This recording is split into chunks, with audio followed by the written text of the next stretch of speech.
ನಮಸ್ಕಾರ, ಕನ್ನಡ ಒನ್ಗೆ ಸ್ವಾಗತ. ನಾನು ಭಾಗ್ಯನಾರಾಯಣ ಬೊಗ್ಗೋರ್ಪು. ಆಮ್ ಆದ್ಮಿ ಪಕ್ಷವನ್ನು ಕೆಲವರು ಬಿಜೆಪಿಯ ಛೋಟಾ ರೀಚಾರ್ಜ್ ಅಂತ ಕರೀತಾರೆ. ಅದು ಸಾಕಷ್ಟು ಸಂದರ್ಭಗಳಲ್ಲಿ ನಿಜಾನೂ ಅನಿಸ್ಬಿಡುತ್ತೆ ಆಮ್ ಆದ್ಮಿ ಪಕ್ಷದ ನಡವಳಿಕೆ ಆಧಾರದ ಮೇಲೆ. ಅದು ಈಗ ಛೋಟಾ ರೀಚಾರ್ಜಿಂದ ಮೇನ್ ರೀಚಾರ್ಜ್ ಆಗ್ತಿದೆಯಾ ಪಂಜಾಬಲ್ಲಿ ಅನ್ನುವಂತಹ ಅನುಮಾನಗಳು ಬರ್ತಾ ಇದೆ. ಅಂತಹ ಒಂದು ದೊಡ್ಡ ಅನುಮಾನಕ್ಕೆ ಎಡೆ ಮಾಡಿಕೊಟ್ಟಿರುವಂಥದ್ದು ಕಾಂಗ್ರೆಸ್ ಪಕ್ಷದ ನಾಯಕರು ಕೊಟ್ಟಿರುವಂತಹ ಒಂದು ಹೇಳಿಕೆ. ಅವರ ಪ್ರಕಾರ ಕಾಂಗ್ರೆಸ್ ಪಕ್ಷದ ಪ್ರತಾಪ್ ಸಿಂಗ್ ಬಜ್ವಾ ಅನ್ನುವಂಥವ್ರು ಕೊಟ್ಟಿರೋ ಹೇಳಿಕೆ ಪ್ರಕಾರ 32 ಆಮ್ ಆದ್ಮಿ ಪಕ್ಷದ MLAಗಳು, 92 ಜನ ಪಂಜಾಬಲ್ಲಿರೋದು. 117ರಲ್ಲಿ ಆಮ್ ಆದ್ಮಿ ಪಕ್ಷ 92 ಸೀಟ್ ಗೆದ್ದಿತ್ತು.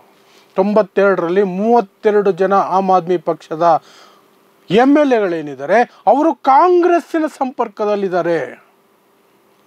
ಮಿಕ್ಕವರು BJP ಸಂಪರ್ಕದಲ್ಲಿದ್ದಾರೆ ಅಂತ ಕಾಂಗ್ರೆಸ್ ಆರೋಪ ಮಾಡ್ತಾ ಇದೆ. ಈ ಪ್ರತಾಪ್ ಸಿಂಗ್ ಬಜ್ವಾ ಅನ್ನುವಂಥವರು ಪಂಜಾಬಿನ ಕಾಂಗ್ರೆಸ್ನ ಹಿರಿಯ ನಾಯಕ, ಅವರು ಆರೋಪ ಮಾಡ್ತಿದ್ದಾರೆ. ಅವರು ಎಲ್ಲ ಆಮ್ ಆದ್ಮಿ ಪಕ್ಷದವರು ಕಾಂಗ್ರೆಸ್ ಜೊತೆ ಸಂಪರ್ಕದಲ್ಲಿ ಇದ್ದಾರೆ ಎಂದಿದ್ರೆ ನಾವು ಅಷ್ಟು ತಲೆ ಕೆಡಿಸ್ಕೊಳ್ಳೋ ಅವಶ್ಯಕತೆ ಇರ್ತಿರ್ಲಿಲ್ಲ. ಆದರೆ 32 ಜನ, 92ರಲ್ಲಿ 32 ಜನ ಅಂದರೆ ಇನ್ನೂ 60 ಜನ ಆಮ್ ಆದ್ಮಿ MLAಗಳೇನಿದ್ದಾರೆ ಅದರಲ್ಲಿ ಬಹುತೇಕರು 50ಕ್ಕಿಂತ ಹೆಚ್ಚು ಜನ BJP ಸಂಪರ್ಕದಲ್ಲಿದ್ದಾರೆ ಅಂತ ಹೇಳ್ತಾ ಇದ್ದಾರೆ. ಹಾಗಾದರೆ ಇತ್ತೀಚೆಗೆ ನಡೀತಾ ಇದೆಯಲ್ಲ ಕೆಲವು ಬೆಳವಣಿಗೆಗಳು, ಅದನ್ನು ತಾಳೆ ಮಾಡಿ ನೋಡಿದ್ರೆ ನಿಜನಾ ಇದು ಪಂಜಾಬ್ನಲ್ಲಿ ಆಮ್ ಆದ್ಮಿ ಪಕ್ಷದ ಸರ್ಕಾರ ಕೊನೆಯುಸಿರು ಎಳಿತಾ ಇದೆಯಾ? ಅದಕ್ಕೆ 2 ಆಧಾರಗಳು ನಮಗೆ ಸಿಗ್ತವೆ. ಒಂದು, ಪಂಜಾಬ್ನಲ್ಲಿ ಆಮ್ ಆದ್ಮಿ ಪಕ್ಷದ ಆಡಳಿತ ಬಂದ ತಕ್ಷಣವೇ ಭ್ರಷ್ಟಾಚಾರ ಸಿಕ್ಕಾಪಟ್ಟೆ ಏರಿಕೆ ಆಯಿತು. ಸ್ವತಃ ಆಮ್ ಆದ್ಮಿ ಪಕ್ಷನೇ ಒಪ್ಕೋಬೇಕಾಯಿತು. ದೆಹಲಿಯ ಸೋಲಿನ ನಂತರ ಆಮ್ ಆದ್ಮಿ ಪಕ್ಷದ ಮುಖ್ಯಮಂತ್ರಿ ಭಗವಂತ್ ಮಾನಲ್ಲಿ ಭ್ರಷ್ಟಾಚಾರ ವಿರೋಧಿ ಆಂದೋಲನ ಅಂತ ಶುರು ಮಾಡ್ಕೊಂಡಿದ್ದಾರೆ. ದಿನಕ್ಕೆ 50, 60, 100 ಜನ ಅಧಿಕಾರಿಗಳನ್ನು ಸಸ್ಪೆಂಡ್ ಮಾಡ್ತಾ ಇದ್ದಾರೆ. ಪ್ರತಿದಿನ ಸಸ್ಪೆಂಡ್ ಮಾಡ್ತಿದ್ದಾರೆ. 30 ಜನ ಇವತ್ತು, ನಾಳೆ 40 ಜನ, ನಿನ್ನೆ 20 ಜನ, ಹೀಗೆ ಲೆಕ್ಕನೇ ಇಲ್ಲ. ಭ್ರಷ್ಟರು ನೀವೆಲ್ಲ, ನಿಮ್ಮನ್ನು ಕಿತ್ತಾಕ್ತೀನಿ. ಯಾವಾಗ 2022ರಿಂದ ಈ ಭ್ರಷ್ಟಾಚಾರ ನಡ್ಕೊಂಡು ಬರ್ತಿದೆ. ಈಗ ಕ್ರಮ ಕೈಗೊಳ್ತಿದ್ದಾರೆ.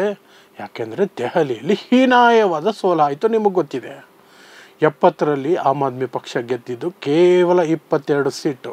ಕಳೆದ ಬಾರಿ 62 ಸೀಟ್ ಗೆದ್ದಿದ್ರು. ಈ ಬಾರಿ 40 ಸೀಟ್ ಕಳ್ಕೊಂಡ್ರು. 27 ವರ್ಷಗಳ ನಂತರ BJP ದೆಹಲಿಯಲ್ಲಿ ಅಧಿಕಾರಕ್ಕೆ ಬಂತು, 48 ಸೀಟ್ ಪಡ್ಕೊಂಡು. ಆ ಕಾರಣಕ್ಕೇ ಈಗ ಪಂಜಾಬ್ ಕಳ್ಕೊಬಾರ್ದು. ಇನ್ನು ಆಮ್ ಆದ್ಮಿ ಪಕ್ಷಕ್ಕೆ ಇರೋದು ಈಗ ಪಂಜಾಬ್ ಒಂದೇನೆ. ಅದು ಇದ್ದಿದ್ದೇ 2 ಕಡೆ, ಪಂಜಾಬ್ ಮತ್ತು ದೆಹಲಿ ಹೋಯ್ತು ಕೈಯಿಂದ. ಪಂಜಾಬನ್ನು ಉಳಿಸ್ಕೊಳ್ಳೋ ಪ್ರಯತ್ನವಾಗಿ ಈಗ ಅಲ್ಲಿ ಭ್ರಷ್ಟಾಚಾರ ವಿರೋಧಿ ಆಂದೋಲನ ಅಂತ ಮಾಡ್ತಿದ್ದಾರೆ. ಅದು ಒಂದು ರೀಸನ್ ನಮಗೆ ಸಿಗುತ್ತೆ. ಅಲ್ಲಿನ ಸರ್ಕಾರ ವಲ್ನರಬಲ್ ಆಗಿದೆ, ಸ್ಥಿರತೆ ಇಲ್ಲ, ಅಲ್ಲಿ ಏನೋ ನಡೀತಾ ಇದೆ. ಇನ್ನೊಂದು ಏನು, ಕೇಜ್ರಿವಾಲ್ನ ಮತ್ತೆ ಜೈಲಿಗೆ ಕಳಿಸೋದಕ್ಕೆ BJP ಎಲ್ಲ ತಯಾರಿ ಮಾಡ್ಕೊಂಡಿದೆ. CAG ವರದಿಯನ್ನು ಸಹ ಇವತ್ತು ದೆಹಲಿ ಮುಖ್ಯಮಂತ್ರಿ ರೇಖಾ ಗುಪ್ತಾ ಟೇಬಲ್ ಮಾಡಿದ್ದಾರೆ ಸದನದಲ್ಲಿ. ಅದರಲ್ಲಿ ಸಾಕಷ್ಟು ಭ್ರಷ್ಟಾಚಾರಗಳು, ಅದರಲ್ಲೂ ವಿಶೇಷವಾಗಿ ಲಿಕ್ಕರ್ ಸ್ಕ್ಯಾಮ್ ಇದೆಯಲ್ಲ, ಅದರಲ್ಲೇ ತಾನೆ ಕೇಜ್ರಿವಾಲ್ ಜೈಲಿಗೆ ಹೋಗಿದ್ದು. ಅದರಲ್ಲಿ CAG ವರದಿ ಹೇಳುತ್ತೆ 2002 ಕೋಟಿ ರೂಪಾಯಿ ರಾಜ್ಯ ಸರ್ಕಾರಕ್ಕೆ ನಷ್ಟ ಆಗಿದೆ ಲಿಕ್ಕರ್ ಸ್ಕ್ಯಾಮಿಂದ ಅಂತ. ಅದು ನೇರವಾಗಿ ಕೇಜ್ರಿವಾಲ್ ಅಂಡ್ ಟೀಮ್ ಅವ್ರ ಮೇಲೆ ಬೀಳುತ್ತೆ. ಸೊ ಕೇಜ್ರಿವಾಲ್ಗೆ ಈಗ ಪವರ್ ಬೇಕು, ಇಲ್ಲ ಅಂದರೆ ದೊಡ್ಡ ಮಟ್ಟದಲ್ಲಿ ಜೈಲಿಗೆ ಹೋಗಿ ಕೂತ್ಕೋಬೇಕಾಗುತ್ತೆ. ಪವರ್ ಇದ್ದರೆ ಹೇಗೂ ಮ್ಯಾನೇಜ್ ಮಾಡ್ಬೋದು ಅನ್ನೋದು ಕೇಜ್ರಿವಾಲ್ ಲೆಕ್ಕಾಚಾರ. ಹಾಗಾಗಿ ಪಂಜಾಬ್ನಲ್ಲಿ ಭಗವಂತ್ ಮಾನ್ರನ್ನ ಪಕ್ಕಕ್ಕೆ ಸರಿಸಿ ತಾನು ಮುಖ್ಯಮಂತ್ರಿ ಆಗುವ ಯೋಚನೆಯಲ್ಲಿ ಕೇಜ್ರಿವಾಲ್ ಇದ್ದಾರೆ ಅನ್ನೋದು ಒಂದು ಸುದ್ದಿ. ಹಾಗೇನಾದರೂ ಆಮ್ ಆದ್ಮಿ ಪಕ್ಷಕ್ಕೆ ಅಲ್ಲಿ ಕೇಜ್ರಿವಾಲ್ ಬಲವಂತಕ್ಕೆ ಹೋಗಿ ಚೀಫ್ ಮಿನಿಸ್ಟರ್ ಆಗೋದೇ ಆದರೆ ಪಂಜಾಬಿನ ಜನ ಒಪ್ಪಲ್ಲ. ಯಾಕಂದರೆ ಅಲ್ಲಿ ಮೆಜಾರಿಟಿ ಸಿಖ್ಖರು ಇರೋದು, ಸಿಖ್ ಸಮುದಾಯದವರು. ಅವರು ನಾನ್ ಸಿಕ್ಕನ್ನು ಮುಖ್ಯಮಂತ್ರಿಯಾಗಿ ಒಪ್ಕೊಳ್ಳೋದೇ ಇಲ್ಲ. ಅವಾಗೇನಾಗುತ್ತೆ, ಆಮ್ ಆದ್ಮಿ ಪಕ್ಷದಲ್ಲೇ ಸಾಕಷ್ಟು ವಿರೋಧ ಪ್ರತಿರೋಧ ಎಲ್ಲ ಬರುತ್ತೆ. ಆಮ್ ಆದ್ಮಿ ಪಕ್ಷ ಸ್ಪ್ಲಿಟ್ ಆಗುವಂತಹ ಸಾಧ್ಯತೆ ಇರುತ್ತೆ. ಆಗ ಈ ಪ್ರತಾಪ್ ಸಿಂಗ್ ಬಜ್ವಾ ಅನ್ನುವಂಥವ್ರು ಕೊಟ್ಟಿದ್ದಾರಲ್ಲ ಹೇಳಿಕೆ, ಆಮ್ ಆದ್ಮಿ ಪಕ್ಷದ 32 ಜನ MLAಗಳು ನಮ್ಮ ಜೊತೆ ಕಾಂಟ್ಯಾಕ್ಟಲ್ಲಿದ್ದಾರೆ, ಮಿಕ್ಕವರೆಲ್ಲ BJP ಜೊತೆ ಕಾಂಟ್ಯಾಕ್ಟಲ್ಲಿದ್ದಾರೆ ಅನ್ನೋದು, ಪ್ಲಸ್ ಆಮ್ ಆದ್ಮಿ ಪಕ್ಷ BJPಯ ಛೋಟಾ ರೀಚಾರ್ಜ್ ಅಂತ ಏನು ಕರೀತಾರೆ, ಅದಕ್ಕೂ ಎಲ್ಲವನ್ನು ನಾವು ತಾಳೆ ಮಾಡಿ ನೋಡಿದಾಗ BJP ಅಲ್ಲಿನ ಸರ್ಕಾರವನ್ನು ಕೆಡವೋದಕ್ಕೆ ಯಾವ ಆತಂಕವೂ ಅಡ್ಡಿಯೂ ಇರೋದಿಲ್ಲ ಇಫ್ ಕೇಜ್ರಿವಾಲ್ ಅಲ್ಲಿ ಚೀಫ್ ಮಿನಿಸ್ಟರ್ ಆಗಿ ಕೂತ್ಕೊಳ್ಳೋದಾದರೆ. ಒಂದು ಕಡೆ ಭ್ರಷ್ಟಾಚಾರ, ಇನ್ನೊಂದು ಕಡೆ ಕೇಜ್ರಿವಾಲ್ ಸ್ವಾರ್ಥ, ಎರಡೂ ಮಿಕ್ಸ್ ಮಾಡಿದ್ರೆ BJPಗೆ ಹಲ್ವಾ ಸಿಕ್ಕದಂಗೆ ಪಂಜಾಬ್ ಸಿಗುತ್ತೆ. ಸೊ ಪಂಜಾಬ್ ಸರ್ಕಾರ ಈಗ ಆತಂಕದಲ್ಲಿದೆಯಾ? ಭ್ರಷ್ಟಾಚಾರದ ವಿರುದ್ಧ ಅಂತೂ ಜನ ರೋಸ್ ಹೋಗಿದ್ದಾರೆ. ಅಲ್ಲಿ ಸರ್ಕಾರನೇ ಒಪ್ಕೋಬೇಕಾಗಿದೆ, ನಮ್ಮ ಅಧಿಕಾರಿಗಳು ಭ್ರಷ್ಟರಾಗ್ಬಿಟ್ಟಿದ್ದಾರೆ, ನಾವು ಅದಕ್ಕೆ ಎಲ್ಲರೂ ಸಸ್ಪೆಂಡ್ ಮಾಡ್ತಾ ಇದ್ದೀವಿ ಅಂತ.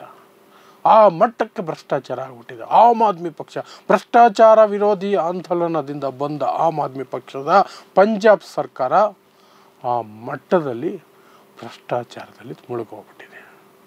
ಇನ್ನು ಕಾಂಗ್ರೆಸ್ ಕೊನೆ ಹೇಳಿಕೆ ಹೇಳಿದೆ, ನಮ್ಮ ಹತ್ರ 32 ಜನ ಕಾಂಟ್ಯಾಕ್ಟಲ್ಲಿ ಇದ್ದರೂ ಸಹ ನಾವು ಆಮ್ ಆದ್ಮಿ ಪಕ್ಷದ ಸರ್ಕಾರವನ್ನು ತೊಂದರೆ ಕೊಡಲ್ಲ.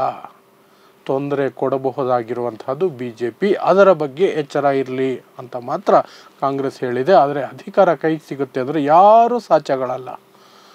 ಕಾಂಗ್ರೆಸ್ ಕಡೆಗೆ ಇನ್ನೊಂದಷ್ಟು MLAಗಳು ಬರೋದಾದರೆ ಅವರು ಖಂಡಿತ ತಗೊಳ್ತಾರೆ. ಅವ್ರ ಹತ್ರ ಆಲ್ರೆಡಿ 18 MLAಗಳಿದ್ದಾರೆ. 117ರಲ್ಲಿ 50% ಅವ್ರಿಗೆ ಬೇಕಾಗಿರುವಂತಹದ್ದು 59 ಮೆಜಾರಿಟಿ ಮಾರ್ಕು. 18 ಜನ ಇದ್ದಾರೆ, 41 ಜನ ಬರ್ತೀನಿ ಅಂದರೆ ಕಾಂಗ್ರೆಸ್ ಏನು ಬೇಡ ಅನ್ನತ್ತಾ?